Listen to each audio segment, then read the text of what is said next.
The Iliad of Homer, by Homer, Section 1, Book the First.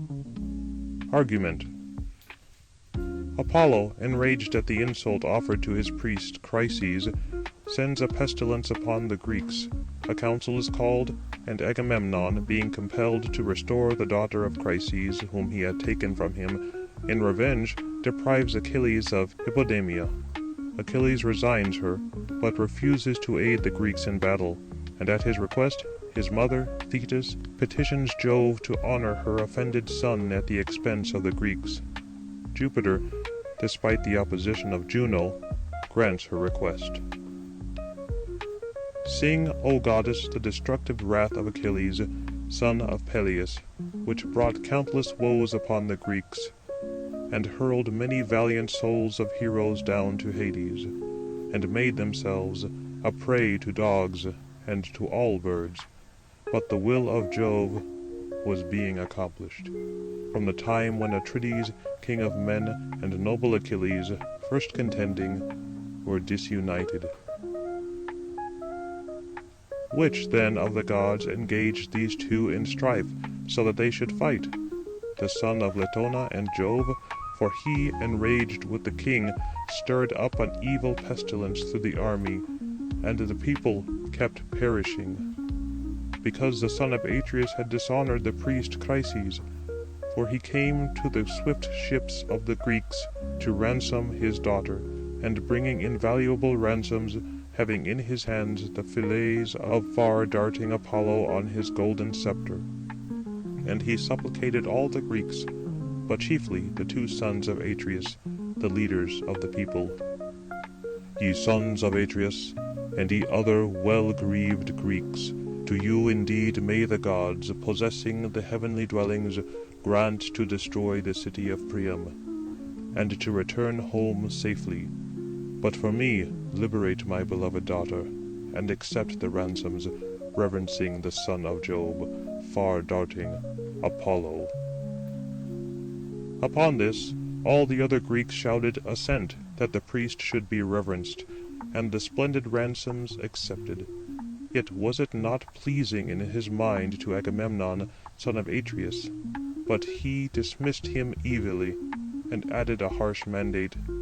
Let me not find thee, old man, at the hollow barks, either now loitering, or hereafter returning, lest the staff and fillet of the god avail thee not.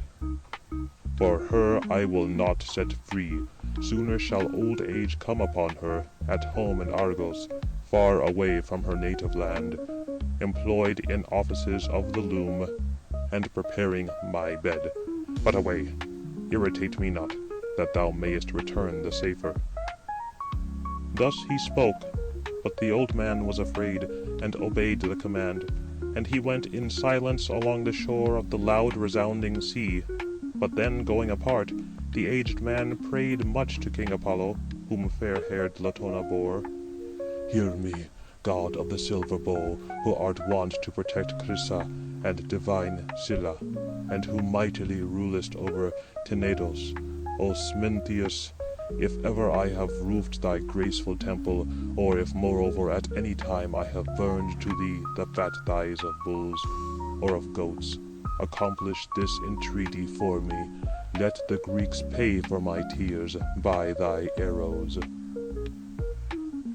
Thus he spoke praying, but to him Phoebus Apollo hearkened, and he descended from the summits of Olympus, enraged in heart, having upon his shoulders his bow and quiver covered on all sides. But as he moved, the shafts rattled forthwith upon the shoulders of him enraged. But he went along like unto the night. Then he sat down apart from the ships, and sent among them an arrow, and terrible arose the clang of the silver bow.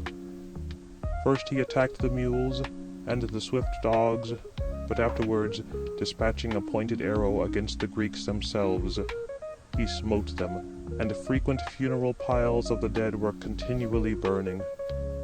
9 days through the army went the arrows of the god, but on the 10th Achilles called the people to an assembly, for to his mind the white-armed goddess Juno had suggested it, for she was anxious concerning the Greeks, because she saw them perishing. But when they accordingly were assembled, and were met together, swift-footed Achilles, rising up amidst them, thus spoke: "O son of Atreus, now do I think that we would consent to return, having been defeated in our purpose, if we should not but escape death, since at the same time war and pestilence subdue the Greeks. But come now, let us consult some prophet or priest, or even one who is informed by dreams, for dream also is from Jove, who would tell us on what account Phoebus Apollo is so much enraged with us, whether he blames us on account of a vow unperformed, or a hecatomb unoffered, and whether happily he may be willing, having partaken of the savour of lambs and unblemished goats, to avert from us the pestilence." He indeed, thus having spoken, sat down, but to them there arose by far the best of ogres, Calchas, son of Thestor, who knew the present, the future, and the past, and who guided the ships of the Greeks to Ilium by his prophetic art, which Phoebus Apollo gave him, who, being well disposed, addressed them and said: "O Achilles, dear to Jove, thou biddest me to declare the wrath of Apollo, the far-darting king. Therefore will I declare it, but do thou on thy part covenant, and swear to me that thou wilt promptly assist me in word and hand. For methinks I shall irritate a man who widely rules over all the Argives, and whom the Greeks obey. For a king is more powerful when he is enraged with an inferior man, for though he may repress his wrath for that same day, yet he afterwards retains his anger in his heart, until he accomplishes it. But do thou consider whether thou wilt protect me." But him swift-footed Achilles answering addressed: "Taking full confidence, declare the divine oracle whatsoever thou knowest. For by Apollo dear to Jove, to whom thou, praying, O Calchas, dost disclose predictions to the Greeks, no one of all the Greeks, while I am alive and have sight upon the earth, shall lay heavy hands upon thee at the hollow ships, not even if thou wast to name Agamemnon, who now boasts himself to be much the most powerful of the Greeks." And upon this the blameless prophet then took confidence, and spoke: "Neither is he enraged on account of a vow unperformed, nor of a hecatomb unoffered, but on account of his priest, whom Agamemnon dishonoured. Neither did he liberate his daughter, nor did he receive her ransom. Wherefore has the far daughter given woes, and still will he give them. Nor will he withhold his heavy hands from the pestilence, before that Agamemnon restore to her dear father the bright-eyed maid, unpurchased, unransomed, and conduct a sacred hecatomb to Chrysa. Then perhaps, having appeased, we might persuade him." He indeed, having thus spoken, sat down. But to them arose the hero, the son of Atreus, wide-ruling Agamemnon, agitated, and his all-gloomy heart was greatly filled with wrath, and his eyes were like unto gleaming fire. Sternly regarding Calchas most of all, he addressed: "Prophet of ills, not at any time hast thou spoken anything good for me, but evils are always gratifying to thy soul to prophesy, and never yet hast thou offered one good word, nor accomplished one. And now, prophesying among the Greeks, thou haranguest that forsooth the far darter works griefs to them upon this account, because I was unwilling to accept the splendid ransom of the virgin daughter of Chryses, since I much prefer to have her at home. And my reason is, I prefer her even to Clytemnestra, my lawful wife, for she is not inferior to her, either in person, or in figure, or in mind, or by any means accomplishments. But even thus I am willing to restore her, if it be better, for I wish the people to be safe, rather than to perish. But do thou immediately prepare a prize for me, that I may not alone of the Argives be without a prize, since it is not fitting. For ye all see this, that my prize is going elsewhere."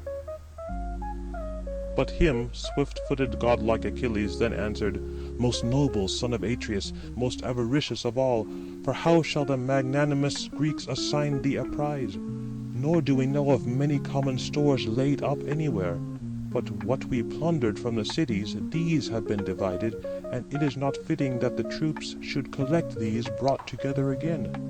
But do thou now let her go to the god, and we Greeks will compensate thee thrice, or fourfold, if haply Jove grant to us to sack the well-fortified city of Troy."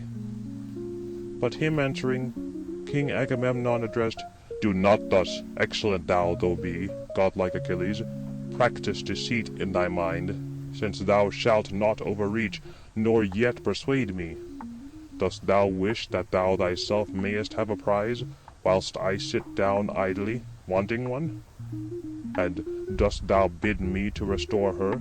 If, however, the magnanimous Greeks will give me a prize, having suited it to my mind, so that it shall be an equivalent, it is well.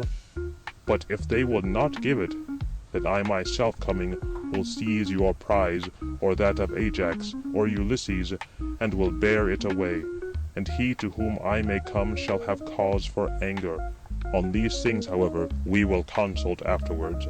But now come, let us launch a sable ship into the boundless sea, and let us collect into it rowers in sufficient number, and place on board a hecatomb, and let us make the fair-cheeked daughter of Chryses to embark, and let some one noble man be commander, Ajax, or Idomeneus, or divine Ulysses, or thyself, son of Peleus, most terrible of all men, that thou mayest appease for us the far daughter, having offered sacrifices." But him swift-footed Achilles, sternly regarding, addressed, "Ha! Thou clad in impudence, thou bent on gain, how can any of the Greeks willingly obey thy orders, either to undertake a mission, or to fight bravely with men? For I did not come hither to fight on account of the warlike Trojans, seeing that they are blameless as respects me, since they have never driven away my oxen, nor my horses either, nor ever injured my crops in fertile and populous Phthia, for very many shadowy mountains and the resounding sea are between us. But thee, O most shameless man, we follow, that thou mayest rejoice, seeking satisfaction from the Trojans for Menelaus, and for thy pleasure, shameless one, for which things thou hast neither respect nor care, and now thou hast threatened that thou wilt in person wrest from me my prize, for which I have toiled much, and which the sons of the Greeks have given me. Whenever the Greeks sacked a well-inhabited city of the Trojans, I never have had a prize equal to thine. Although my hands perform the greater portion of the tumultuous conflict, yet when the division of spoil may come, a much greater prize is given to thee, while I come to my ships, when I am fatigued with fighting, having won small and agreeable. But now I will go to Phthia, for it is much better to return home with our curved ships. For I do not think that thou shalt amass wealth and treasures, while I am dishonoured here." But him, the king of men, Agamemnon, then answered, "Fly by all means, if thy mind urges thee, nor will I entreat thee to remain on my account. There are others with me who will honour me, but chiefly the all-wise Jove. For to me thou art the most odious of the Jove-nourished princes, for ever is contention agreeable to thee, and wars and battles. If thou be very bold, why doubtless a deity has given this to thee. Going home with thy ships and thy companions, rule over the Myrmidons, for I do not regard thee, nor care for thee in thy wrath, but thus will I threaten thee, since Phoebus Apollo is depriving me of the daughter of Chryses.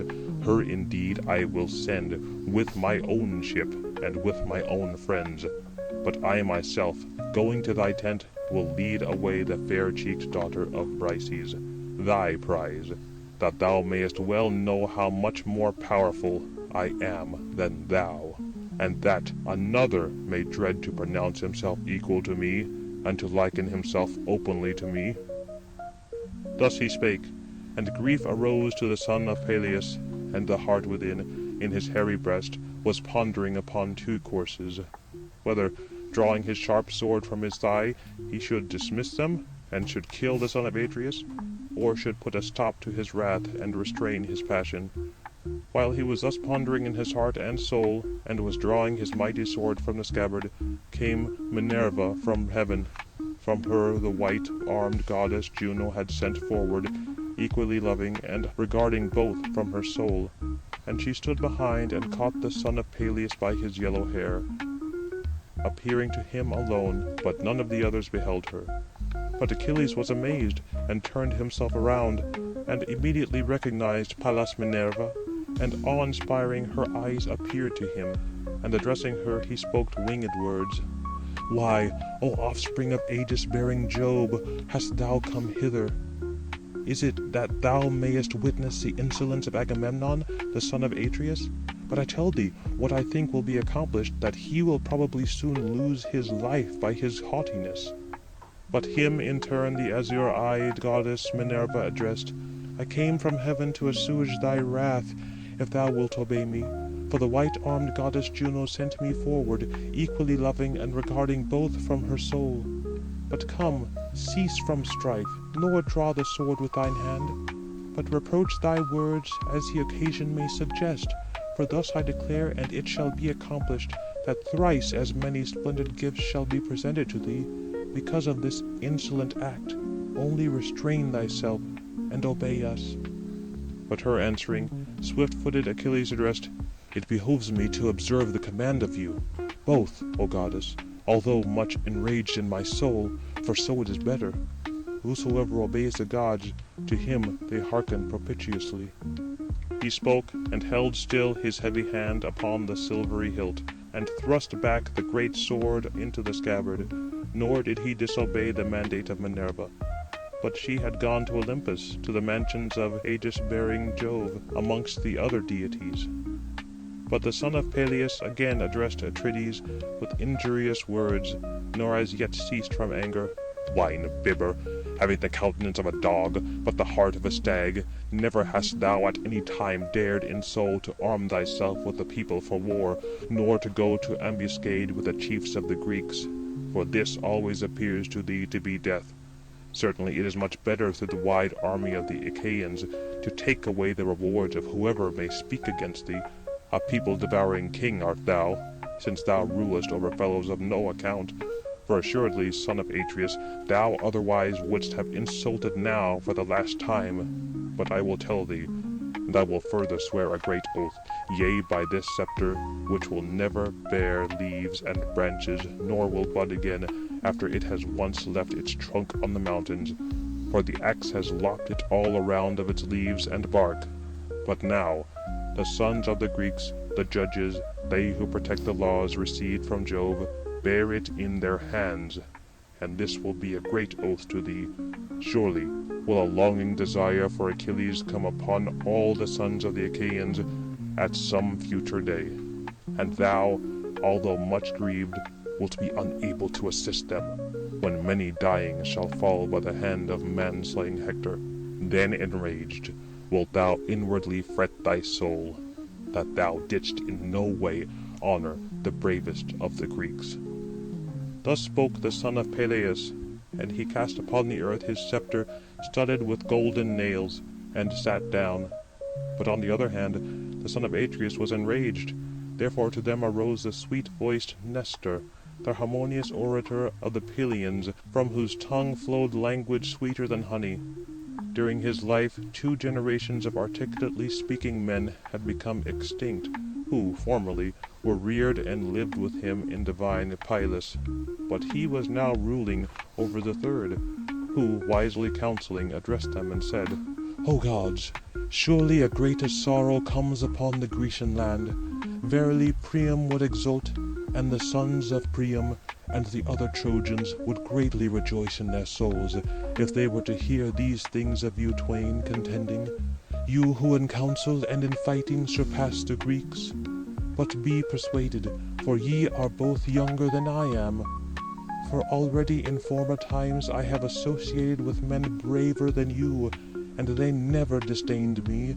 I never saw nor shall I see such men as Pirithous, and Dryas, shepherd of the people, and Canis, and Exadius, and godlike Polyphemus, and Theseus, the son of Aegeus, like unto the immortals.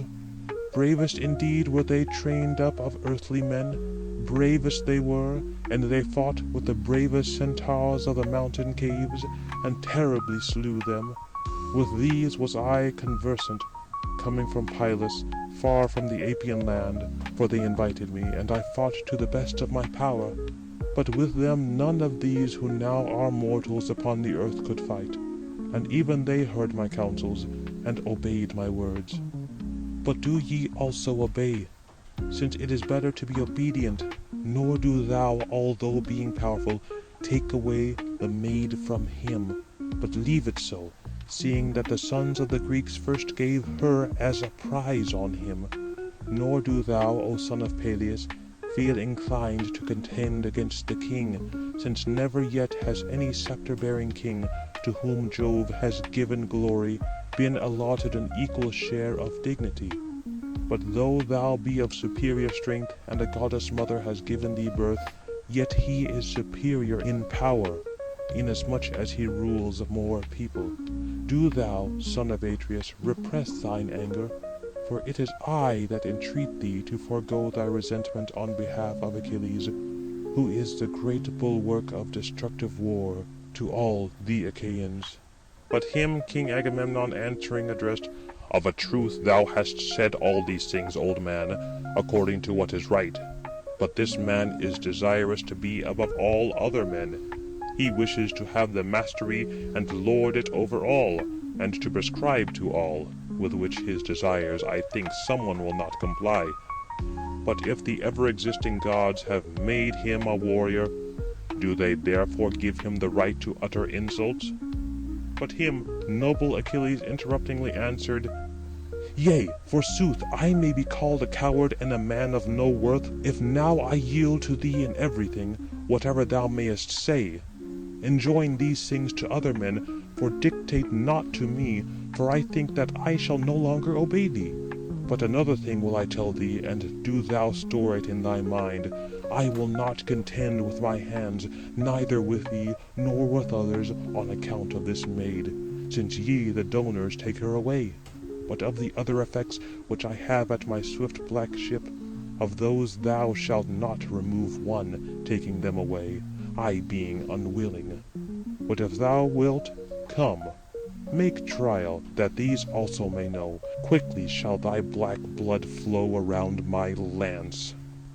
Thus these twain, striving with contrary words, arose, and they broke up the assembly at the ships of the Greeks.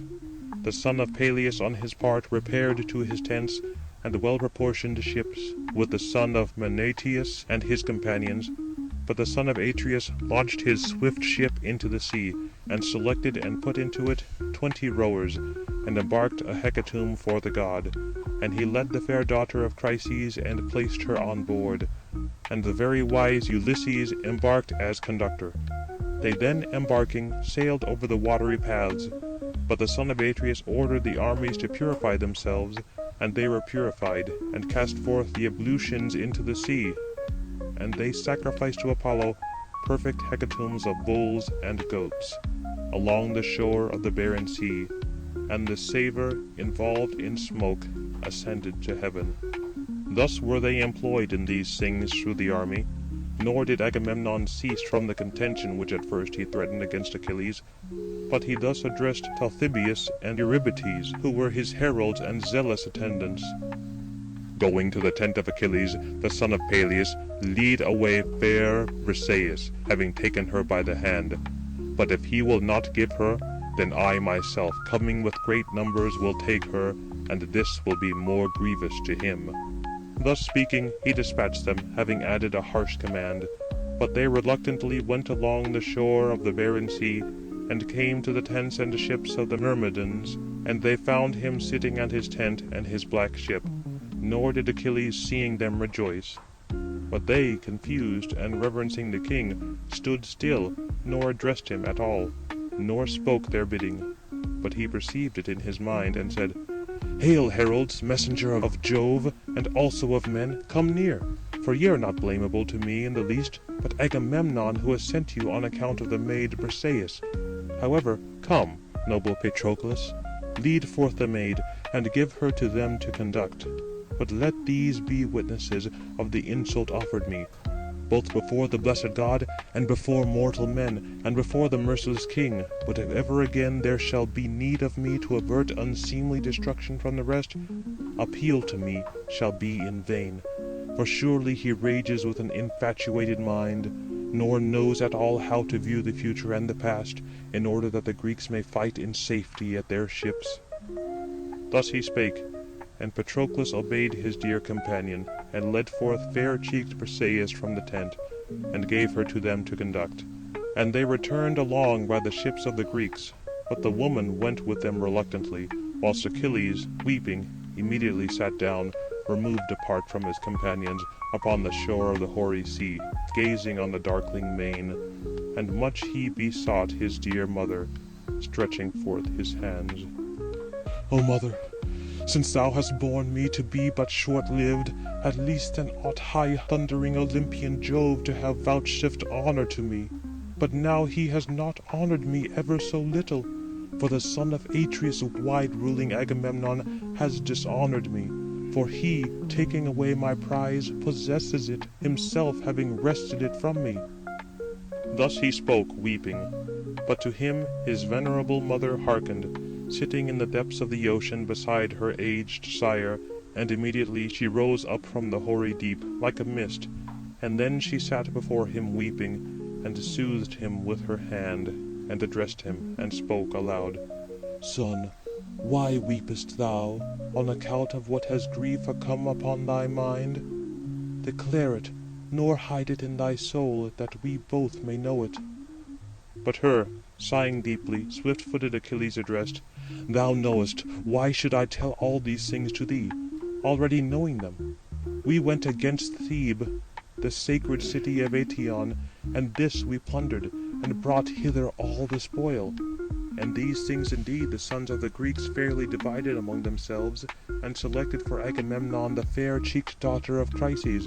But Chryses, priest of the far-darting Apollo, came afterwards to the fleet of ships of the brazen-mailed Greeks, about to ransom his daughter, and bringing invaluable ransoms, having in his hand the fillets of far-darting Apollo on his golden sceptre. And he supplicated all the Greeks, but chiefly the two sons of Atreus, the leaders of the people. Upon this all the other Greeks shouted assent, that the priest should be reverenced, and the splendid ransoms accepted. Yet it was not pleasing to Agamemnon, son of Atreus, in his mind, but he dismissed him evilly, and added a harsh mandate. The old man therefore went back enraged. But Apollo hearkened to him praying, for he was very dear to him. And he sent a destructive arrow against the Greeks, and the forces were now dying one upon another, and the shafts of the god went on all sides through the wide army of the Greeks. But to us the skilful seer unfolded the divine will of the far-darter.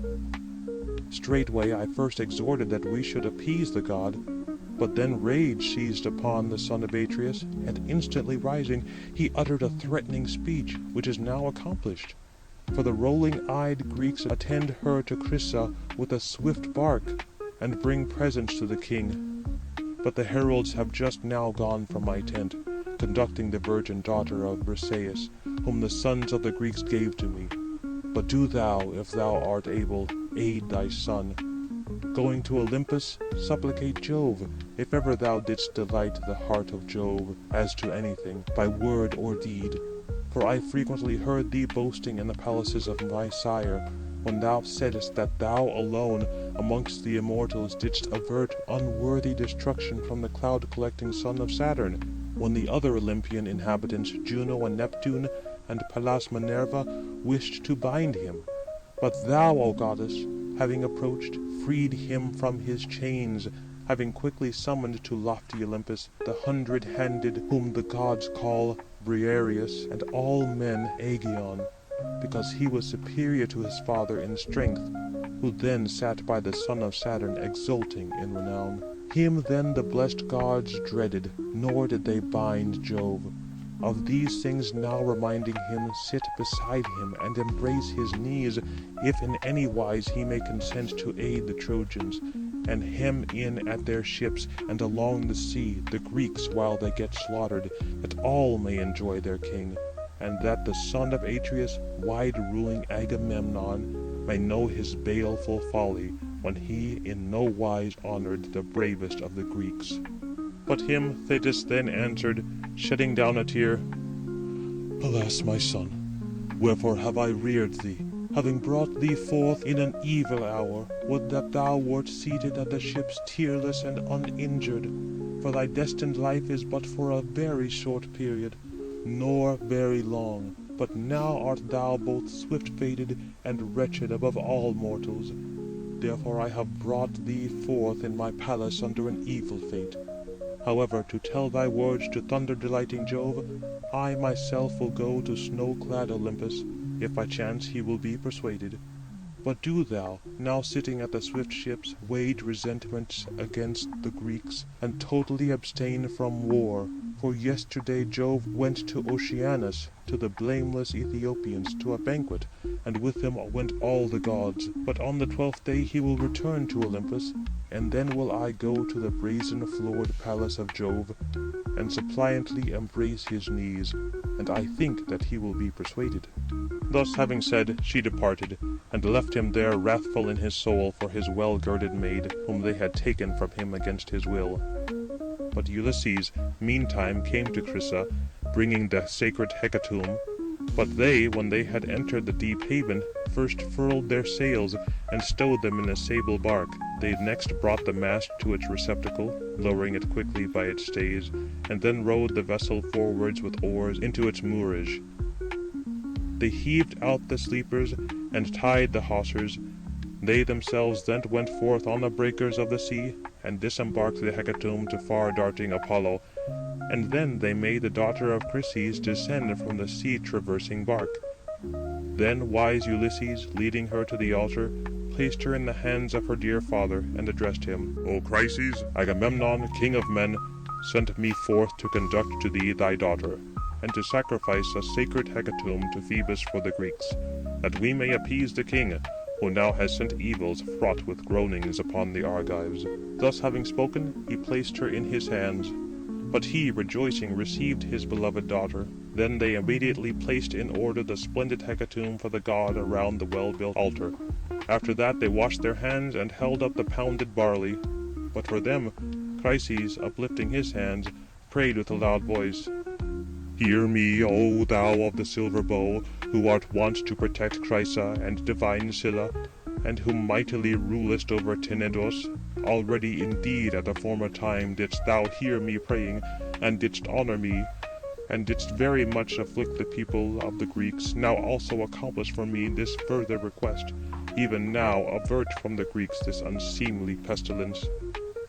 Thus he spoke praying, and him Phoebus Apollo heard.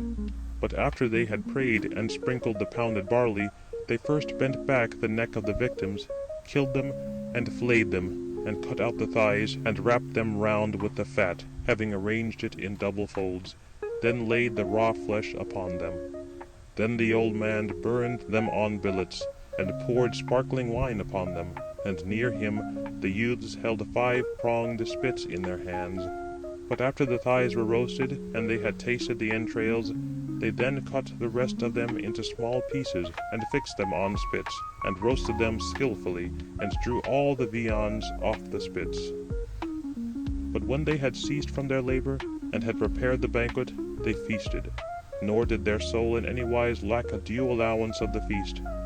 But when they had dismissed the desire of drink and food, the youths on the one hand filled the goblets with wine to the brim, and handed round the wine to all, having poured the first of the wine into the cups. But the Grecian youths throughout the day were appeasing the gods by song, chanting the joyous paean, hymning the far darter, and he was delighted in his mind as he listened. But when the sun had set and the darkness came on, then they slept near the hawsers of their ships. But when the mother of dawn, rosy-fingered morning, appeared, straightway then they set sail for the spacious camp of the Achaeans, and to them far-darting Apollo sent a favourable gale. But they erected the mast and expanded the white sails. The wind streamed into the bosom of the sail, and as the vessel briskly ran, the dark wave roared loudly around the keel. But she scudded through the wave, holding on her way. But when they reached the wide armament of the Greeks, they drew up the black ship on the continent, far upon the sand, and stretched long props under it. But they dispersed themselves through their tents and ships.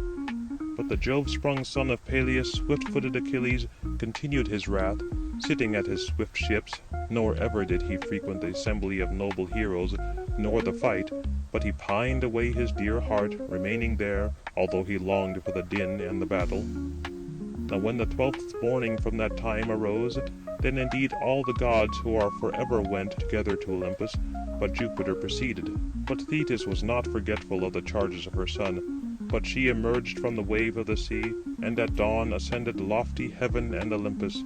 And she found the far-seeing son of Saturn sitting apart from the others, on the highest summit of many-peaked Olympus, and then she sat down before him, and embraced his knees with her left hand, but with the right taking him by the chin, imploring, she thus addressed King Jove, the son of Saturn: "O Father Jove, if ever I have aided thee among the immortals, either in word or deed, accomplish for me this desire.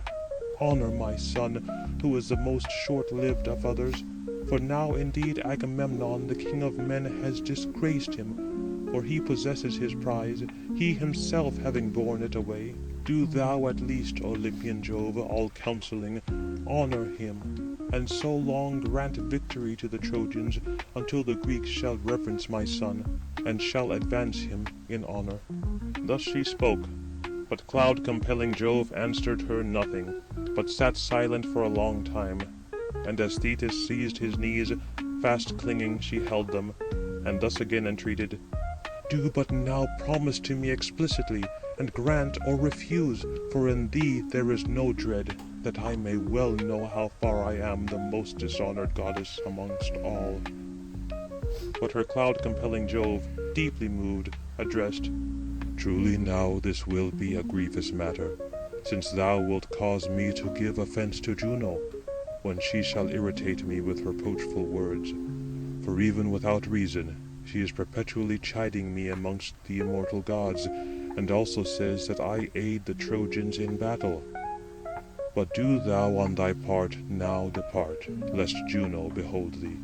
But these things shall be my care until I perform them. But if thou wilt have it thus, so be it.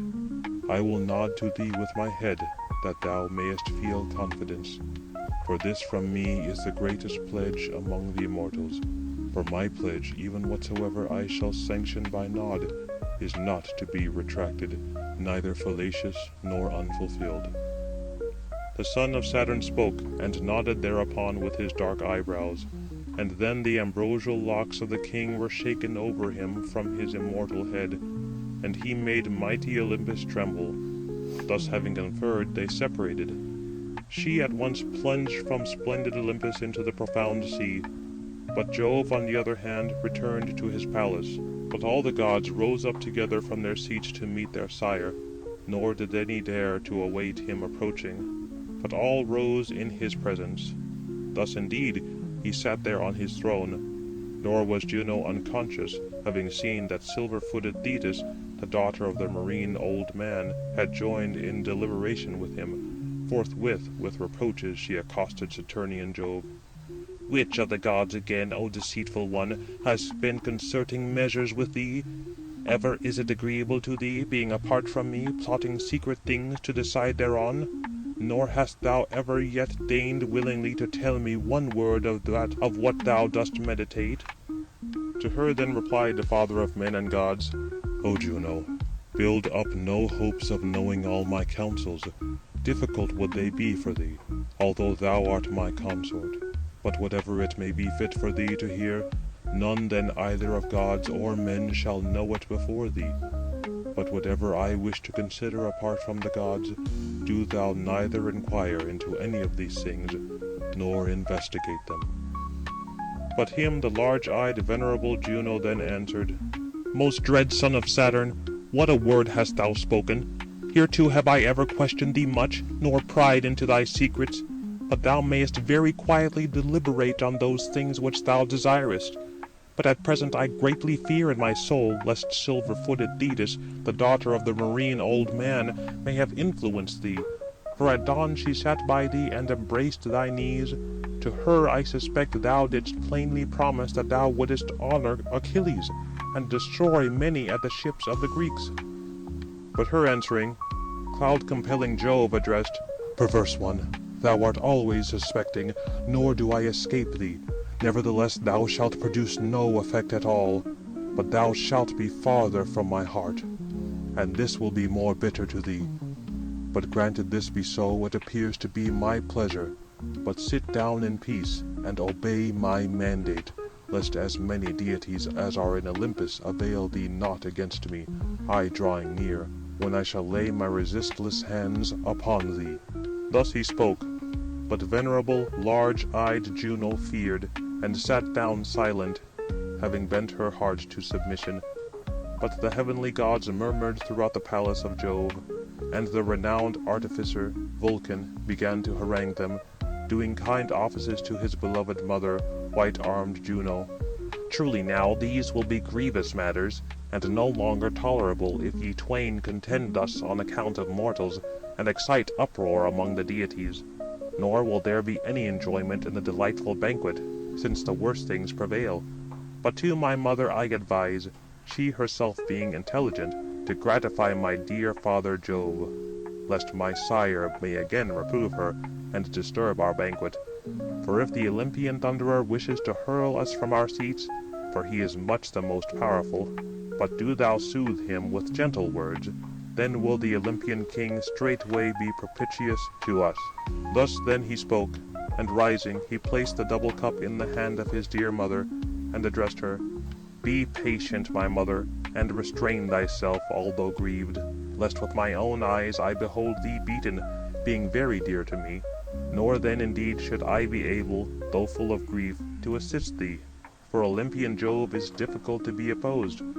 For heretofore, having seized me by the foot, he cast me, desiring at one time to assist you, down from the heavenly threshold. All day I was carried down through the air, and I fell on Lemnos with the setting sun, and but little life was in me by that time. There the Sintian men forthwith received and tended me, having fallen." Thus he spoke, but the white-armed goddess Juno smiled, and smiling, she received the cup from the hand of her son. But he, beginning from the left to right, kept pouring out for all the other gods, drawing nectar from the goblet. And then inextinguishable laughter arose among the immortal gods, when they saw Vulcan bustling about through the mansion. Thus then they feasted the entire day till the setting sun, nor did the soul want anything of the equal feast, nor of the beautiful harp which Apollo held, nor of the Muses, who accompanied him, responding in turn with delicious voice. But when the splendid light of the sun was sunk, they retired to repose, each one to his home, where renowned Vulcan, lame of both legs, with cunning skill had built a house for each. But the Olympian Thunderer Jove went to his couch, where he lay before, when sweet sleep came upon him. There, having ascended, he lay down to rest, and beside him golden-throned Juno. End of Book the First.